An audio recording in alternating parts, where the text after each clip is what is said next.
परमेश्वरा प्रभू येशूच्या नावात आम्ही जे काही आता वचन घेऊ, आजच्या वचनाद्वारे तू आम्हाला प्रत्येकाला स्पर्श कर. आम्ही विश्वास ठेवतो देव बाप्पा की तू आमच्याकडे पाहतोस, तुझे नजर तुझे कान आमच्याकडे लागलेले आहेत. देवा, जी काही भक्ती केली तू ऐकली, त्याबद्दल करोडो धन्यवाद देवा. आणि आम्ही विश्वास ठेवतो तू आमची आठवण करणारा देव आहे. तुझ्या लेकरांच्या चिंता काळज्या तू दूर करणारा देव आहे. आम्ही तुला या दिवसासाठी करोडो धन्यवाद देतो. आणि प्रभू, आता जे काही वचन आम्ही घेणार, या वचनासाठी देव बाप्पा तुला धन्यवाद देतो. तुझ्या पवित्र आत्म्याने तू चालव, पवित्र आत्मा तू आम्हाला शिकव, पवित्र आत्मा तू आमच्याशी बोल. आणि जे ऐकणारे प्रत्येक कान आशीर्वादित होऊ दे, प्रत्येक जीवन आशीर्वादित होऊ दे. आणि आमच्या प्रत्येकाच्या जीवनाद्वारे तुझं आणि तुझं गौरव होऊ दे. प्रभू येशूच्या नावात प्रार्थना करत आहे, म्हणून माझ्या देवा तू ऐक. आमेन. Praise the lord. आज आपण वचनातून पाहणार आहोत की चिंताक्रांत होऊ नका. पुष्कळ गोष्टीविषयी चिंताक्रांत होऊ नका. तर चिंताक्रांत कोण होतं ते आज आपण वचनातून पाहणार आहे. Praise the lord. Hallelujah. Luke शुभवर्तमान या वचनात आपण जाणार आहोत. लूक शुभवर्तमान 10वा अध्याय मध्ये आणि 38 वचन. लूक शुभवर्तमान 10वा अध्याय आणि 38 वचनामध्ये आपण बघणार आहोत देवाचं वचन आपल्याला काय शिकवत आहे.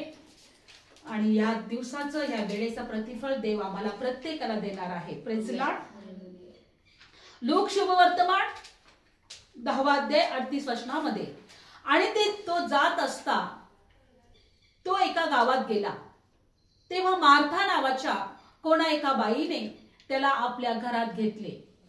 तिला मरिया नावाची बहीण होती. तीही येशूच्या पायाजवळ बसून त्याचे बोलणे ऐकत होती. पण मार्था फार सेवेमुळे गोंधळलेली होती व ती जवळ येऊन म्हणाली, हे प्रभू, माझ्या बहिणीने मला एकटीलाच सेवा करायला सोडले आहे, याची तुला काळजी नाही काय? म्हणून तिला माझे सहाय्य करायला सांग. पण प्रभूने तिला उत्तर देऊन म्हटले, मार्थे मार्थे, तू पुष्कळ गोष्टीविषयी चिंताक्रांत आणि घाबरी आहेस, परंतु थोड्या गोष्टीचे किंवा एकच गोष्टीचे अगत्य आहे. मरियाने चांगला वाटा निवडून घेतला आहे, तो तिच्यापासून काढून घेतला जाणार नाही. Praise the lord. Hallelujah. Bible मध्ये असं दिलेलं आहे की बघा, तो एका ठिकाणी जात असताना, एका गावात आलेला असताना प्रभू येशू मार्था नावाच्या कोणी एका बाईने आपल्या घरात घेतले. कोणी घरात घेतले? मार्था नावाच्या बाईने. घरात कोणी घेतले? मार्था नावाच्या बाईने. मार्था नावाच्या बाईने. आणि बायबल मध्ये दिलंय की तिला मरिया नावाची एक बहीण होती. त्या मार्थाला कोण होतं? मरिया नावाची बहीण होती. आणि बायबल मध्ये दिलंय की येशूच्या पायाजवळ बसून ती त्याचं बोलणं ऐकत होती. मरिया नावाची बहीण असताना ती येशूच्या पायाजवळ बसून प्रभू येशूचं बोलणं ऐकत होती. घरात कोणी घेतलं? मार्थाने. येशूचं बोलणं कोण ऐकत होतं? मरिया. आणि बायबल मध्ये असं दिलेलं आहे की मार्था फार सेवेमुळे गोंधळलेली होती. ती जवळ येऊन म्हणाली, हे प्रभू, माझ्या बहिणीने मला एकटीला सेवा करायला सोडली, याची तुला काळजी नाही काय? आणि म्हणून तिला माझे सहाय्य करायला सांग. Praise the Lord. येशू जिथे होता तिथे त्याचे 12 शिष्य पण असतील. खूप सारी गर्दी तिथं होती. सर्व लोक प्रभू येशू ख्रिस्ताला ऐकत होते. पण मार्थेला पडलं होतं स्वयंपाक करायचं, जेवण बनवायचं, काम करायचं. तिला कुठलं काय पडलं होतं? काम करायचं पडलं होतं. बघा, मार्थानेच त्याला घरात घेतलं. येशूला घरात कोणी घेतलं? मार्थालाच. आपला येशूने मार्थानेच येशूला घरात घेतलं. पण ह्यामध्ये जर आपण सगळ्यांनी असा विचार जर केला, घरात पाहुणे आले, प्रभू येशू आलेला आहे, सगळ्या घरात गर्दी बसलेली आहे आणि मार्था स्वयंपाक करायला लागलेली. मार्थाला खूप काम पडले. आपण जर मार्थाच्या जागी असतो तर आपण काय केलं असतं? तेच केलं असतं. प्रभू येशूला घरात घेतलंय, त्याला जेवण पाहिजे, त्याच्याबरोबर एवढे लोक आले, त्यांना पण स्वयंपाक करायचे. आपण मार्थाच्या जागी असतो तर आपण पण तेच केलं असतो. आणि काम करता करता आपल्या डोक्यात कोणता विचार असता? बहिणीचा. एवढं काम मला पडले, एवढं स्वयंपाक करायचे, एवढी घरात लोक आलेली आहेत, आता हा स्वयंपाक कधी होईल? हे काम कधी होईल? आणि माझी बहीण, तिला तर काहीच समजत नाही, ती कुशल जाऊन तिथं बसली. माझी बहीण काय तिथं जाऊन बसली, मला कसलीच मदत करत नाही. त्याच्यात प्रभू येशूला पण हे कळत नाही का? प्रभूला तरी कळलं पाहिजे मला एवढं घरात काम पडले. त्याने माझ्या बहिणीला सांगायला पाहिजे होतं की हिला जाऊन मदत कर. आणि ती कुणाला बोलत आहे? प्रभू येशूला बोलत आहे, तुला काळजी नाही काय? येशूला काय म्हणते? तुला माझी काळजी नाही काय? तिला माझे सहाय्य करायला सांग, माझ्या बहिणीला माझं सहाय्य करायला सांग. लक्षपूर्वक ऐका, आज आम्हाला या गोष्टीतून काहीतरी शिकायचं आहे. मरिया येशूच्या पायाजवळ बसली, मार्था घरात काम करत आहे. मार्था सारखी भारावून गेले, चिंताक्रांत झाली, निराशामध्ये आहे, टेन्शन मध्ये आहे आणि येशूला दोष देत आहे. तुला माझी काळजी नाही का? तुला माझी काळजी नाही का? बऱ्याचदा आमच्या जीवनामध्ये ज्या वेळेस प्रॉब्लेम येतात, अडचणी येतात, टेन्शन येतो, आपण म्हणतो प्रभूला तुला माझी काळजी नाही का? किती त्रास आहेत माझ्या जीवनात, किती चिंता आहेत माझ्या, कोणत्या परिस्थितीतून मी जात आहे, प्रभू तुला माझी काळजी नाही का? प्रभू तू तर म्हणतो की तुझ्या सर्व चिंता माझ्या पायाजवळ टाक, मी तुझी काळजी घेतो. मग आपण म्हणतो प्रभूला तुला माझी काळजी नाही का? विचार करा, या वचनातून आम्हाला एक गोष्ट शिकली की मरियाने प्रभू येशूला बोलवलं नव्हतं, मार्थाने बोलवलं होतं. मार्थाने घरात घेतलं होतं आणि मार्थाच देवाच्या पायाजवळ न बसता स्वयंपाकाला किंवा कामाला लागली होती. ह्या वचनातून एक गोष्ट आपल्याला शिकायचं आहे. जर येशूला तिने घरात घेतलं होतं तर आपल्या सर्व चिंता तिने प्रभूच्या पायाजवळ टाकणं गरजेचं होतं. तिने म्हणायला पाहिजे होतं की जर येशू माझ्याकडे आहे, माझ्या घरात आहे, माझ्या जीवनात आहे, तर मला काळजी करायची गरज नाही. मला प्रभूमध्ये आनंद करायला पाहिजे. तिला या गोष्टीमध्ये आनंद वाटायला पाहिजे होता की येशू माझ्या घरात आलेला आहे, येशू माझ्या जीवनात आलेला आहे, येशूने मी बोलवलं आणि येशू माझ्या घरात बसलेला आहे. आज आपल्यामध्ये आपण सगळेजण हेच करत आहोत. येशू माझ्या जवळ आहे, येशू माझ्या घरात आहे, येशूने मला निवडलेलं आहे, येशूने माझं नाव त्याच्या तळहातावर कोरलेलं आहे, येशू मला डोळ्यातल्या बुबुळाप्रमाणे सांभाळत आहे. पण आम्ही सतत चिंतेमध्ये असतो. आम्ही या गोष्टीमध्ये आनंद करण्यापेक्षा आम्ही फक्त चिंतेत आणि काळजी आणि त्रासलेला असतो, भीतीमध्ये असतो. आज जर खरोखर आपण त्या मार्थाप्रमाणे न वागता मरियाप्रमाणे आपण आनंद केला असता की नाही, धन्यवाद प्रभू तू माझ्या घरात आलाय, धन्यवाद प्रभू आज तुला ओळखण्याची ज्ञान आणि बुद्धी मला समज तू दिलेला आहे, तू मला ह्या जगातून निवडलेला आहे, तू मला तुझ्या राज्यासाठी निवडलेला आहे, तू मला सार्वकालिक जीवनासाठी निवडलेला आहे, तर तिने फक्त आनंद केला असता का तारणारा माझ्या घरात आलाय, तारणारा माझ्या जीवनात आलाय, तारणाऱ्याला मी ओळखत आहे. लक्षपूर्वक ऐका, मला तुम्हाला हे सांगायचं आहे, आजही जगामध्ये कित्येक लोक येशू त्यांच्या जीवनात असून सुद्धा ते जगामध्ये चिंता करत आहे. त्यांची चिंता फक्त काय खावे, काय प्यावे आणि काय पांघरावे. आज या वचनातून देव आम्हाला शिकवत आहे, तू मार्थासारखे नको राहू, तू मरियासारखे राहा, तू मरियाचा वाटा निवड. जर तुला चिंता आहे, जर तुला त्रास आहे, जर तुला टेन्शन आहे, जर तुला अनेक गोष्टीचं ओझं आहे, तर तू ते ओझं माझ्या पायाजवळ टाक.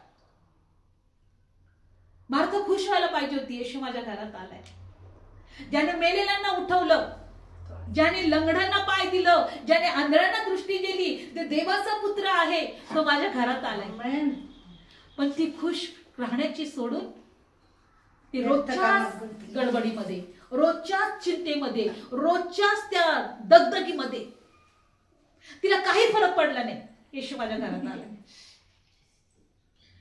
काही फरक पडला नाही. आज आपण एकत्र का आलो? येशू आमच्या घरात आमच्या जीवनात आहे. आमेन, आमेन. येशू आमच्या घरात आमच्या जीवनात आहे. आम्ही का ऐकत आहोत? येशू आमच्या घरात आहे, येशू आमच्या जीवनात आहे. प्रभू येशू काय म्हटला की मार्थे मार्थे तू पुष्कळ गोष्टीविषयी चिंताक्रांत आणि घाबरी आहेस. आज प्रभू आम्हाला म्हणत आहे तुम्ही पुष्कळ गोष्टीविषयी चिंताक्रांत आणि घाबरी आहात. मी तुझी चिंता दूर करायला आलोय, मी तुझं भीती दूर करायला आलोय, मी तुझ्या जीवनातली निराशा दूर करायला आलोय, मी तुझ्या जीवनात तुला आशीर्वाद द्यायला आलोय. पण तू चिंतेमध्ये राहिलीस. तुला माझ्याकडे तुझं लक्षच नाही, माझ्याकडे तुझं लक्षच नाही माझ्याकडे. तू माझ्या जवळ येतच नाहीयेस, तू माझ्या पायाजवळ बसतच नाहीये, तुझे कान तू माझ्याकडे लावलेलेच नाहीयेत, तुझ्या चिंता तू माझ्याजवळ टाकलेलीच नाहीये. मला हे करायचंय, मी केलं नाही तर काहीच होणार नाही. Praise Lord. आज प्रभूला या ठिकाणी एकच गोष्ट शिकवायचं आहे. तो काय म्हटला की मरियाने, परंतु थोड्या गोष्टीचे किंवा एकच गोष्टीचे अगत्य आहे. मरियाने चांगला वाटा निवडून घेतला आहे, तो तिच्यापासून कोणी काढून घेणार नाही, कोणीही काढून घेतला जाणार नाही. तो तिच्यापासून काढून घेतला जाणार नाही. मरियाने चांगला वाटा निवडला. काही मरियाला टेन्शन नव्हतं का? एवढे घरात लोक आले, स्वयंपाक करायचे, घरात काम पडलेलं आहे, पण मरियाने एकच वाटा निवडून घेतला, मला येशूचं ऐकायचंय. आज ह्या मरियाच्या द्वारे प्रभूला आम्हाला शिकवायचं आहे, देवाच्या आत्म्याला आम्हाला शिकवायचं आहे, तू माझ्याकडे पहा, तू मला ऐक, तू माझ्या पायाजवळ बस, तू जगाकडे पाहू नको, तुझ्या चिंतेकडे पाहू नको, तुझ्या त्रासाकडे पाहू नको. मी आलोय ना तुझ्या जवळ, मी आलोय ना तुझ्या घरामध्ये. मला माहिती ना तुझी कोणती परिस्थिती आहे, मला माहिती ना तू कोणत्या परिस्थितीतून जात आहे. एकच लक्षात ठेवायचंय, मरियासारखा वाटा. प्रभूला म्हणा, मरियासारखा वाटा मला तुझ्या पायाजवळ बसायचं आहे. कारण की प्रभू म्हणतो की मला तुझी काळजी आहे. म्हणून लूक शुभवर्तमानामध्ये आपल्याला अजून काय करायचं आहे आपण बघणार आहोत. लूक शुभवर्तमान आणि वचनामध्ये जाणार आहोत 12 आणि 22 अध्यायमध्ये. 12 आणि 22 अध्यायमध्ये आपल्याला काय करायचं आहे. काढूया वचन. लूक शुभवर्तमान 12 आणि 22 अध्यायमध्ये. तेव्हा तो आपल्या शिष्यांना म्हणाला, यामुळे मी तुम्हाला सांगतो, काय खावे काय प्यावे, आपल्या जीवाविषयी अथवा काय पांघरावे, आपल्या शरीराविषयी काळजी करू नका. Praise the Lord. काय खावे काय प्यावे, आपल्या जीवाविषयी किंवा शरीराविषयी काळजी करू नका, कारण जीव अन्नापेक्षा आणि शरीर वस्त्रापेक्षा अधिक आहे. कावळ्यांकडे लक्ष द्या की ते पेरीत नाही, कापणी करत नाही व बळत नाही किंवा कोठारही नाही, तरी देव त्यांना खायला घालतो. पाखरांपेक्षा तुम्ही कितीतरी अधिक मौलाचे आहात. Praise the Lord. प्रभू एकच सांगत आहे की तुम्ही आपल्या जीवाविषयी किंवा शरीराविषयी काळजी करू नका, कारण जीव वस्त्रापेक्षा महान महत्वाचा आहे आणि शरीर कपड्यांपेक्षा किंवा शरीर कशापेक्षा, वस्त्रापेक्षा अधिक आहे आणि जीव अन्नापेक्षा महत्वाचा आहे. जीव अन्नापेक्षा महत्वाचा आहे आणि शरीर कपड्यांपेक्षा महत्वाचे आहे. पण आम्ही अन्नाची आणि कपड्यांची काळजी करतो. प्रभू म्हणतो की या कावळ्यांकडे लक्ष द्या, ते पेरीत नाही, कापणी करत नाही, कोठारेही नाही. मी जर त्यांची काळजी घेतो तर तुमची काळजी घेणार नाही का? तुम्ही अधिक मोलाचे आहात. आज या वचनातून एकच आपल्याला शिकायचं आहे, मरियासारखा वाटा निवडायला शिकूया. आज कित्येक लोकांनी येशूला आपल्या जीवनात घेतलंय, पण चिंता करत राहिले, काळजी करत राहिले. काय होईल माझं, कसं होईल माझं, कोण मला पुढे सांभाळेल, माझी परिस्थिती कधी बदलेल. चिंता चिंता चिंता चिंता चिंता फक्त. आणि तुला बघत नाही का, तुला दिसत नाही का? येशूला पण म्हणतात, मी कोणत्या परिस्थितीतून चालले, तुला दिसत नाही का? आज प्रभू म्हणतो मरियासारखा वाटा निवड. येशू म्हणतो मरियासारखा वाटा निवड. मी जर पक्ष्यांची काळजी घेतो तर तुमची काळजी नाही घेणार का? हा पुढच्या वचनात बायबलमध्ये दिलेलं आहे की 25 वचन, आणि काळजी करून आपलं आयुष्य हातभर वाढवायला तुमच्यामध्ये कोण समर्थ आहे? म्हणून अति लहान गोष्टी देखील जर तुमच्याने करवत नाही तर बाकीच्या विषयी काळजी का करता? बायबल सांगतं की प्रभू म्हणतो काळजी करून आयुष्य तुमचं हातभर वाढवायला कोण समर्थ आहे? किंवा काळजीमुळं आमचं आयुष्य काय होतं? कमी होतं. तुम्ही तुमचं आयुष्य वाढू शकता का काळजी करून? 50 100 करू शकता का काळजी करून? नाही. कोण समर्थ आहे आपलं आयुष्य वाढवायला? आमच्या हातात आहे का आमच्या आयुष्याचे दिवस वाढवायचे? नाही. का त्याचे जास्त वाढू, मी माझं मनासारखं जगेल, इतकं आयुष्य मी वाढेल, किंवा मला पूर्ण विश्वास आहे की मी 100 वर्ष जगू शकेल, 120 वर्ष जगू शकेल? आपल्या हातात आहे का? काळजी करून आपलं आयुष्य वाढवायला कोण समर्थ आहे? Praise Lord. तर बायबलमध्ये प्रभू काय म्हणतो की अति लहान गोष्ट देखील तुमच्याने करवत नाही तर बाकीच्यांविषयी का काळजी करता? तुमचं आयुष्य सुद्धा तुमच्या हातात नाही तर बाकीच्या गोष्टींविषयी का काळजी करता? तुमचं आयुष्य सुद्धा माझ्या हातात आहे. तुम्ही किती काळ या पृथ्वीवर राहायचं, किती काळ नाही राहायचं, हे सुद्धा माझ्या हातात आहे. तर मग तुम्ही का काळजी करता? तर तुम्ही का काळजी करता? पुढे बघूया. आणि मग रान फुलांकडे लक्ष द्या, ती कशी वाढतात, ते कातीतही नाही, विणीतही नाही, तरी मी तुम्हाला सांगतो शलमोन देखील आपल्या सर्व वैभवात त्यासारखा एकसारखा सजला नव्हता. शलमोन राजाची प्रभूने या ठिकाणी आठवण करून दिली. शलमोन राजाला सर्व काही संपत्ती होती, त्याच्यासारखा श्रीमंत जगामध्ये कोणीही नव्हता. सोन्याच्या ढाली, सोन्याचे सगळ्या गोष्टी, त्याचे सर्व पात्र सोन्याचे होते, हिरे मोती होते. शलमोन पण आपल्या राज्यात एकसारखा सजला नव्हता. म्हणजे शलमोनाला पण कुठलं ना कुठं तरी टेन्शन आणि चिंता होती. तर आम्हाला असं वाटतंय की आमच्याकडे पैसा नाहीये, धन नाहीये, म्हणून आमच्यामध्ये चिंता आहे किंवा आम्ही टेन्शन मध्ये आहोत. पण शलमोन राजा, प्रभू येशू स्वतः साक्ष देतोय की तो सुद्धा एकसारखा सजला नव्हता. म्हणजे तो त्याच्यामध्ये सुद्धा काही ना काहीतरी कमतरता होती, काहीतरी कमी होती, त्याला पण चिंता होत्या, त्याला पण बऱ्याचशा गोष्टीचे त्रास होते. शलमोनाची आठवण केली प्रभूने. प्रभू काय म्हणतो की रान फुलांकडे लक्ष द्या, ते कसे वाढतात, ते कातीत नाही आणि विणीतही नाही, तरी मी तुम्हाला सांगतो शलमोन देखील आपल्या सर्व वैभवात त्यातला एकसारखा सजला नव्हता. तर अहो अल्पविश्वासू, जे गवत आज आहे उद्या रानात टाकले जाते, त्याला जर देव असा पोशाख देतो तर तो किती विशेष करून तुम्हाला पोशाख घालील. आणि आपण काय खावे, काय प्यावे यासाठी तुम्ही झटू नका, तर संशयी मनाचे राहू नका. आपण काय खावे, आणि कारण जगातली राष्ट्र या सर्व गोष्टी मिळवायला झटतात, पण तुम्हाला त्याची गरज आहे हे तुमचा बाप जाणतो. तर तुम्ही त्याचं राज्य मिळवायला झटा, म्हणजे त्या गोष्टीही तुम्हाला मिळतील. आमेन. काय मिळवायला झटा? देवाचे राज्य. काय मिळवायला झटा? देवाचे राज्य. आम्ही देवाचं राज्य कसं मिळवायला झटतो, त्याच्यानंतर आम्हाला सगळं काय मिळणार. Praise Lord. बघा या ठिकाणी प्रभू म्हणतो की राष्ट्रांचे लोक या गोष्टी मिळवायला झटतात, पण तुम्हाला त्याची गरज आहे हे तुमचा बाप जाणतोय.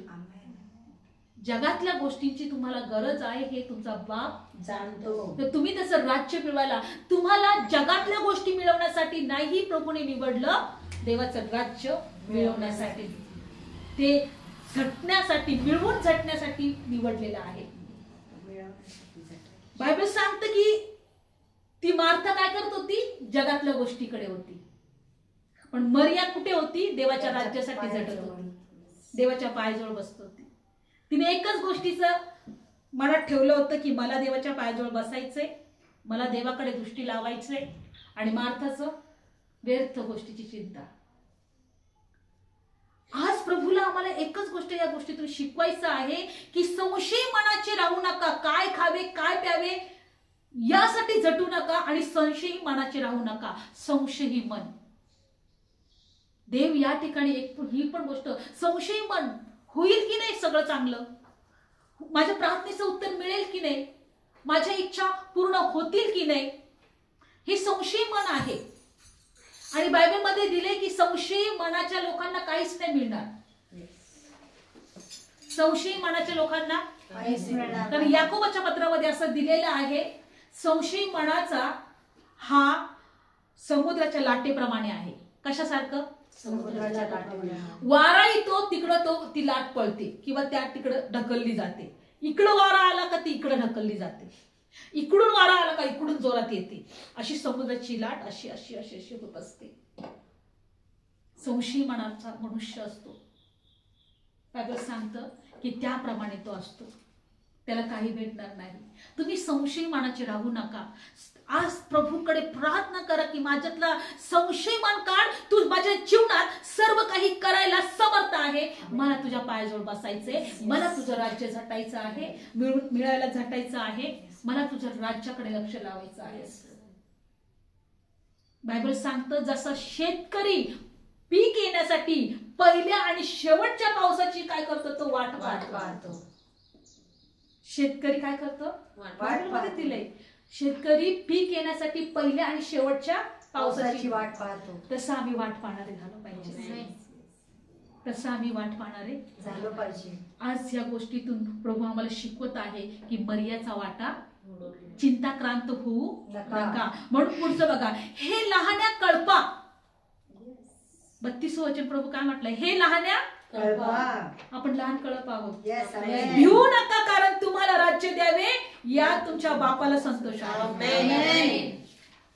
आम्हाला राज्य द्यायचे, यात आमच्या बापाला संतोष आहे. आमेन, आमेन. बाप आपल्यावर दया करणार आहे. Yes, amen. आम्हाला घाबरायचं नाही. जे तुमचे आहे ते विकून द्या. जुन्या न होणाऱ्या पिशव्या आणि न सरणारी संपत्ती तुम्ही आकाशामध्ये आपल्यासाठी साठवून ठेवा. तेथे चोर जवळ येत नाही, कसर नाश करीत नाही, कारण जिथे तुमची संपत्ती आहे तुमचे चित्त पण आहे. बायबल सांगतं, प्रभू म्हणतो की तुम्ही तुमचं जे आहे ते विकून द्या आणि जुन्या न होणाऱ्या पिशव्या, न सरणारी संपत्ती तुम्ही स्वर्गात आपणासाठी साठवून ठेवा. आमचं एकत्र येणं, आमचं प्रार्थना करणं, आमचं प्रभूला शोधणं, आमचं प्रभूच्या पायाजवळ बसणं, हे स्वर्गामध्ये न संपणारी संपत्ती आहे. ती आम्ही साठवून ठेवत आहोत. Amen, amen. Praise lord. Hallelujah. न संपणारी संपत्ती आम्ही साठवून ठेवत आहोत. लहान कळप असू दे ना. अरे लहान कळपातला राज्य द्यायची ही देवाची इच्छा आहे. पण तुम्ही काय करा, न संपणारी संपत्ती आपल्यासाठी साठवून ठेवा. स्वर्गामध्ये साठवून ठेवा. कारण तिथे चोर पण जवळ येत नाही आणि कसर नाश करत नाही, कारण जिथे तुमची संपत्ती आहे तिथं चोर पण येत नाही. इथं चोर येतो. तुम्ही जे काय मिळवाल, चोर कोण आहे? सैतान. तुम्ही सुख मिळवाल, ते सुखाची चोरी करायला येईल. Yes. तुम्ही आरोग्य मिळवाल, ते आरोग्याची चोरी करायला येईल. कारण चोरी, घात आणि नाश करणारा तो आहे. Yes. इथं चोर आहे पण तिथं चोर नाहीये. Yes, amen.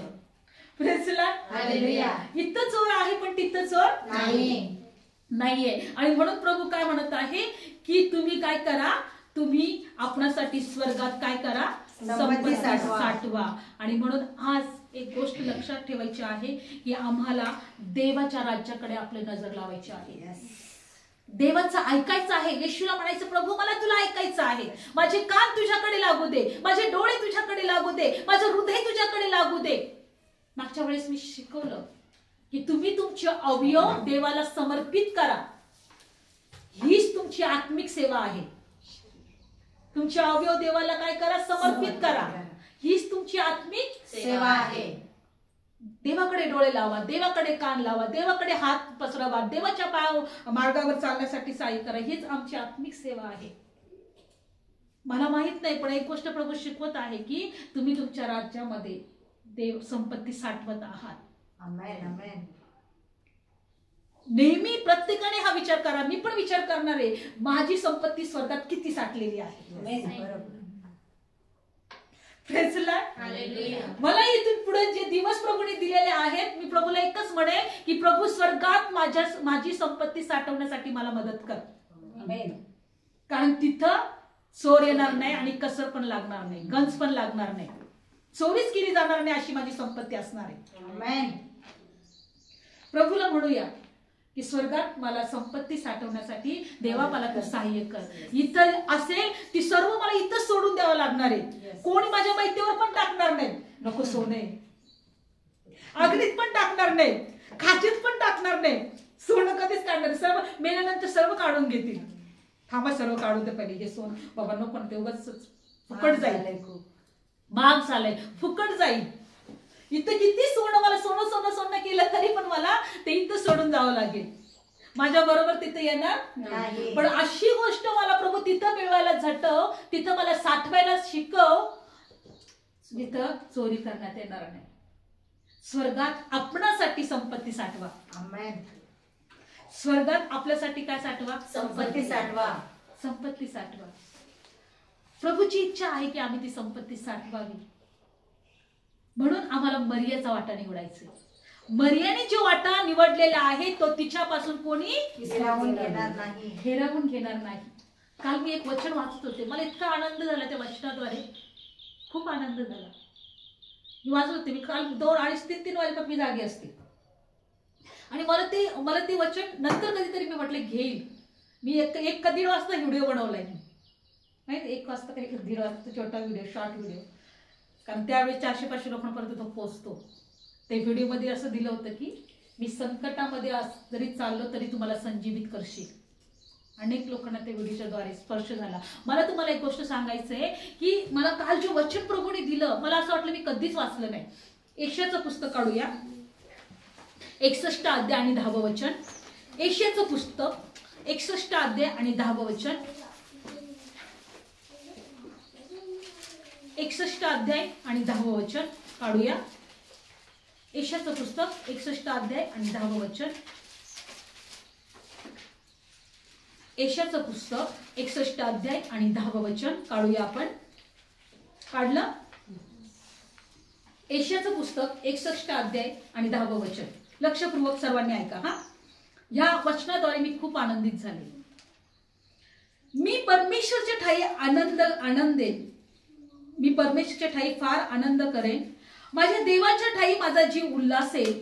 कारण जसा वर माळेने आपणास सुशोभित करतो, जशी वधू आपल्या भूषणाने आपणाला शृंगारते, तसे त्याने मला तारणाची वस्त्र नेसवली आहे. त्याने मला न्यायाच्या झग्याने आच्छा दिले आहे.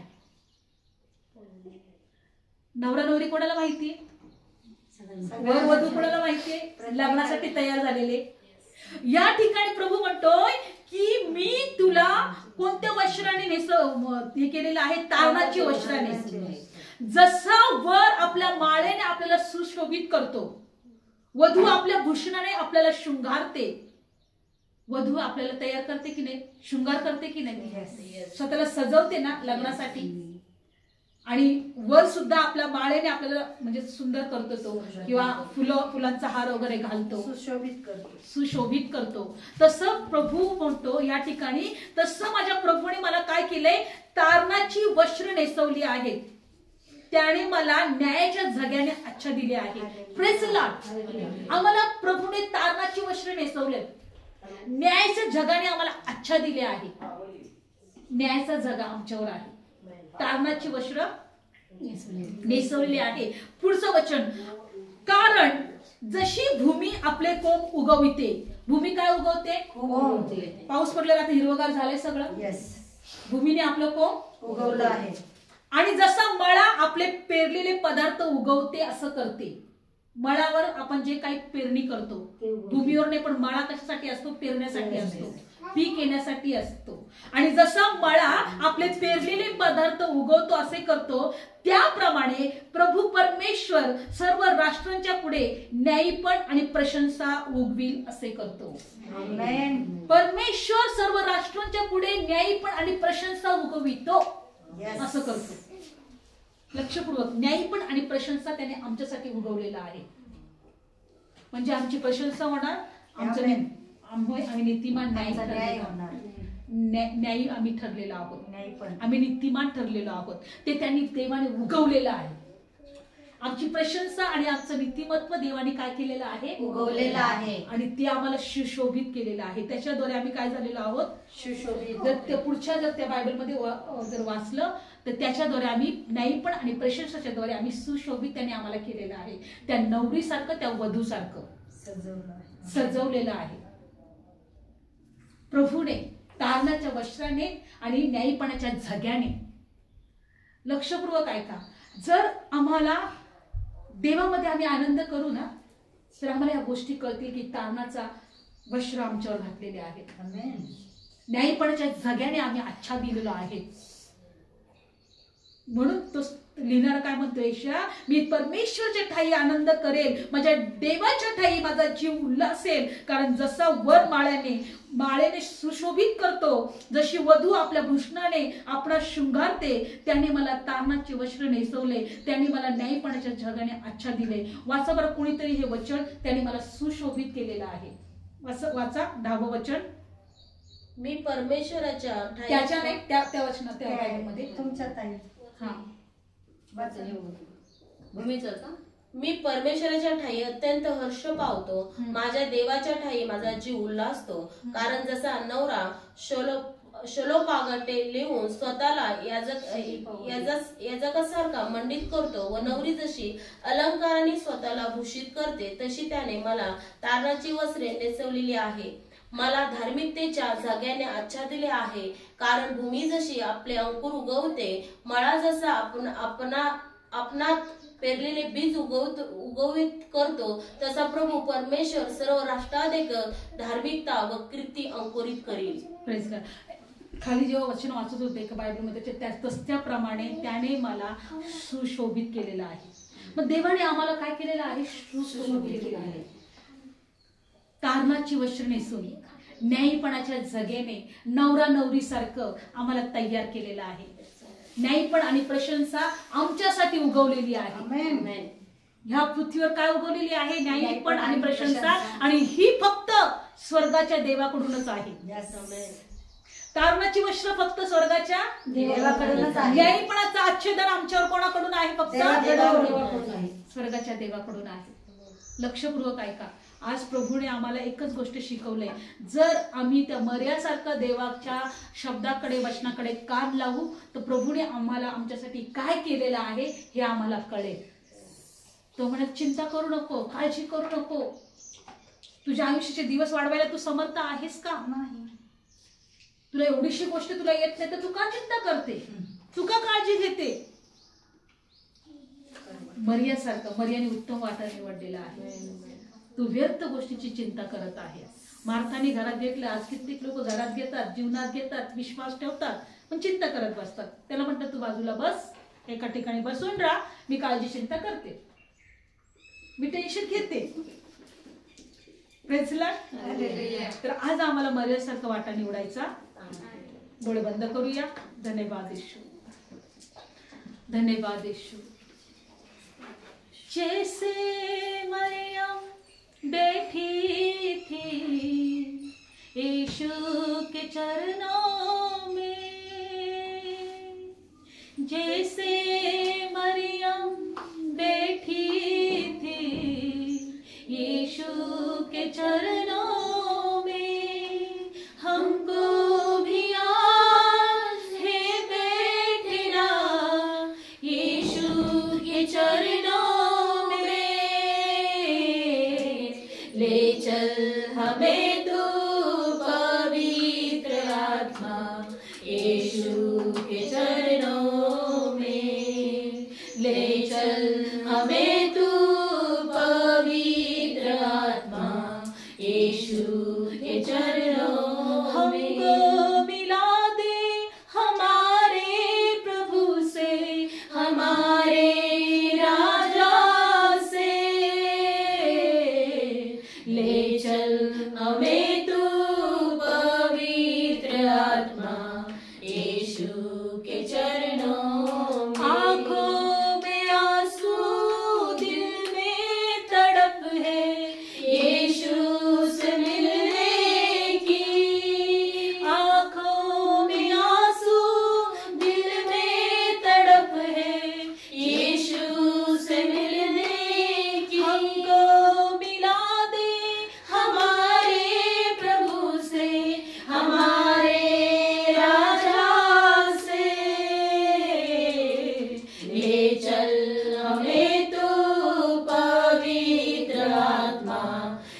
चल हमें तू पवित्र आत्मा यीशु के चरणों यीशु के चरणों में हमको मिला दे हमारे प्रभु से, हमारे राजा से। ले चल हमें तू पवित्र आत्मा यीशु के चरणों में। कौन सुनेगा प्रार्थना हमारी यीशु मसीह के सिवा?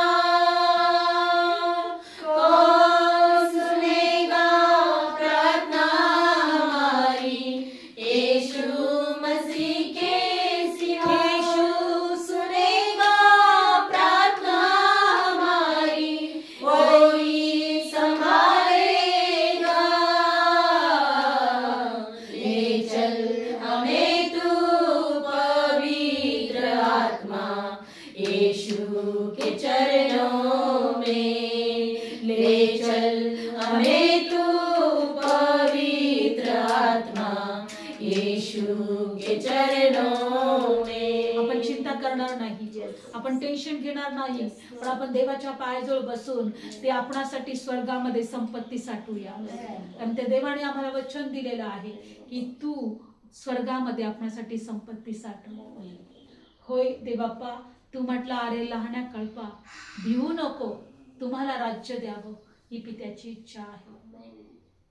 आणि तुम्ही आपणासाठी न झिजणाऱ्या पिशव्या घ्या आणि आपणासाठी स्वर्गामध्ये संपत्ती साठवा. आज आम्ही या वचनाद्वारे तुला करोड धन्यवाद. धन्यवाद. आमचे डोळे तू उघडले. मरियाप्रमाणे माझ्या पायाजवळ बसा, मरियाप्रमाणे मला तुम्ही ऐका, मरियाप्रमाणे तुम्ही स्वर्गामध्ये आपणासाठी संपत्ती साठवा. प्रभू तुझ्या वचनावर पूर्ण विश्वास ठेव. Yes Lord. आम्हाला ती संपत्ती साठवायला सहाय्य कर. आम्हाला देवबाप्पा स्वर्गामध्ये श्रीमंत असं व्हायचं आहे. आम्हाला स्वर्गामध्ये श्रीमंत असं बनायचं आहे, धनवान असं बनायचं आहे. म्हणून देवा ती स्वर्गातली संपत्ती साठवायला शिकव. आज जे कोणी वचन ऐकत आहे त्या प्रत्येकाला स्पर्श कर. त्यांच्या चिंता, काळजा, निराशा सर्व निघून जाऊ दे. आणि देवा तुझं गौरव प्रत्येकाच्या जीवनातून हो. धन्यवाद आजच्या वचनांसाठी. सर्व गौरव तुला देते आणि प्रार्थना प्रभू येशूच्या नावात मागते. आमेन. Praise the Lord.